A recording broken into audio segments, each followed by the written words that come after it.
Breaking news mga kabayan, US Central Command kinumpirma na 6 na mga barko ang kanilang naharang sa Strait of Hormuz at pinabalik sa Iran ports. China, sinasabing irresponsable ang ginagawa ng Amerika. Iran, tinawag namang piracy ang mga hakbang ni President Trump. Isang patunay na walang lakas na ang militar ng Iran para harapin ang mga barkong pandigma ng US Navy. Karagdagang puwersa ng Amerika parating na USS George W. Bush Carrier Strike Group malapit na sa US Central Command. 3 aircraft carrier, isang amphibious ready group, daang-daang libong sundalo, dose-dose ng mga barkong pandigma, daang-daang mga eroplano ang nakapalibot sa Iran. Hindi lang yan mga kabayan, mga A-10 Thunderbolt, nakasuporta din araw man o gabi sa Strait of Hormuz. Davao City tutol sa plano ng US Oil Depot na itatayo sa Gulf of Davao. Kahit na ito ay suportado, pangangasiwaan at patatakbuhin ng Armed Forces of the Philippines. Chinese Foreign Ministry itinangging nilalaso nila ang Ayungin Shoal. Sa halip sinisipa nila ang Pilipinas dahil illegal daw ang pagsadsad ng BRP Sierra Madre LS-57 sa nasabing bahura.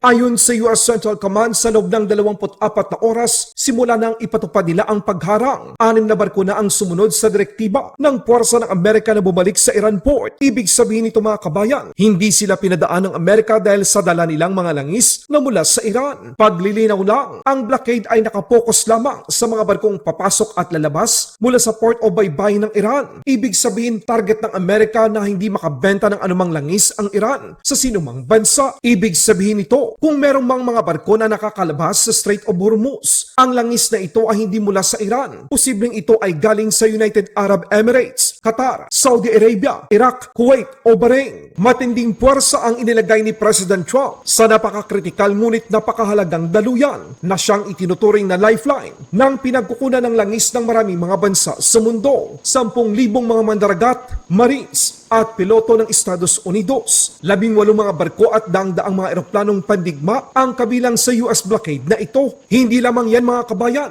dahil ang ikatlong Carrier Strike Group ng Amerika ay paparating na rin upang suportahan ang USS Abraham Lincoln at USS Tripoli sa Gulf of Oman. Kasalukuyang naglalayag ang USS George W. Bush Aircraft Carrier sa gawing Southern Africa at ito ay nakatakdang dumating sa US Central Command Area of Responsibility sa susunod na mga araw. Dala nito ang dose-dose ng mga fighter jets, cruiser at destroyer upang suportahan ang US blockade sa Strait of Hormuz. Nasa Mediterranean Sea naman ang Carrier Strike Group Gerald Ford. Hindi ito umalis at patuloy na nakabantay malapit sa Israel. 3 aircraft carrier, isang amphibious ready group, daang-daang mga eroplano at barkong pandigma at libo-libong mga sundalo ang handang harapin ang banta ng Iran at mga proxy nito sa gitnang silangan. Tinawag naman ng Iran na piracy ang ginawa ng Amerika. China, tinawag ng mapanganib at responsable ang USA blockade.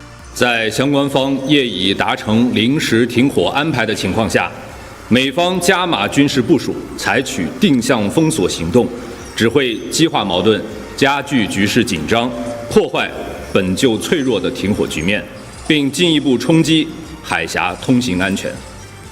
这是危险和不负责任的行为。 Pero para kay President Trump, ito ang kanyang bagong paraan upang payukuin ang Iran leader na hindi nila kayang i-hostage ang ekonomiya ng maraming mga bansa at makipag-deal sa Amerika na hindi sila kailanman magkakaroon ng sandatang nuklear. I had to divert because if I didn't do that, right now you would have Iran with a nuclear weapon. And if they had a nuclear weapon, you would be calling everybody over there, sir. And you don't want to do that. Well, you keep saying was. Is this war over? I think it's close to over, yeah. I mean, I view it as very close to over. You know what? If I pulled up stakes right now, it would take them 20 years to rebuild that country. And we're not finished.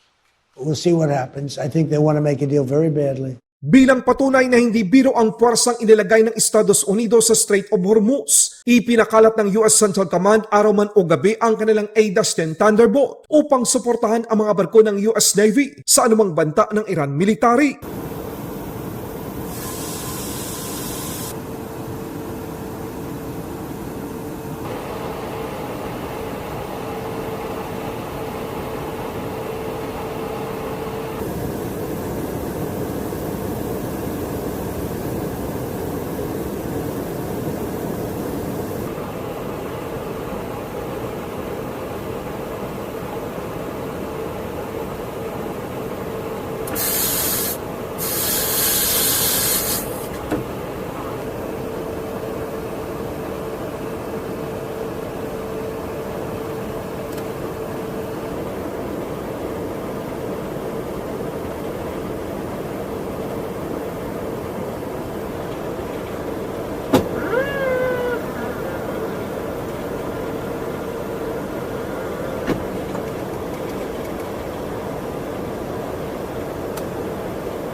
Sa ibang balita naman, matapos sumang-ayon, suportahan at pumabor sa pagtatayo ng US Military Oil Depot sa Gulf of Davao, ang Armed Forces of the Philippines, Davao City, opisyal namang naglabas ng kanilang pahayag ng pagtutol sa pagtatayo ng foreign military facilities sa mga nasasakupan nito. Giit ng lungsod ng Davao kung ang planong ito ay hindi makakatulong sa nangyayaring sigalot sa gitnang silangan, pagbaba ng presyo ng langis at mga pangailangan ng mga tao doon, hindi nila ito susuportahan. Armed Forces of the Philippines nanindigan na ang inilabas na resulta ng mga pagsusuri sa nakuhang mga dilaw na plastic bottle sa mga Chino sa paligid ng Ayungin Shoal ay naglalaman ng nakakalasong cyanide. Ang impormasyong ito ay totoo at hindi gawa-gawa lamang. But if you see the scope of the damage to the corals, based on our assessment, it goes way back before February 2025. We could not yet give an exact date when they started using this, but in the past we have had reports of Chinese fishermen using illegal fishing methods that would include the use of cyanide and fine meshed nets. Based on what we have monitored, based on the patterns that we have uncovered, this is a deliberate attempt not only to destroy the environment, but to deprive the men aboard the ship of possible source of food and water. Pilit namang itinetanggi ng Chinese Foreign Ministry na sinisira nila ang yamang dagat at ang karagatan ng Ayungin Shoal. Sa halip sinisipa nila ang Pilipinas at tinawag na iligal ang pagsadsad ng BRP Sierra Madre LS-57 sa nasabing bahura. 关于你提到的第一个问题涉及菲律宾，我想强调的是，仁爱礁是中国南沙群岛的一部分，是中国领土。菲方船只非法坐滩仁爱礁，严重损害仁爱礁生态环境，已经被有关报告所证实。菲方非法侵扰正常捕鱼的中国渔船，抢夺渔民生活物资，还自导自演所谓氰化物闹剧，完全不具有可信度，不值一驳。关于你的第二个问题，刚才我已经介绍了中方的有关立场。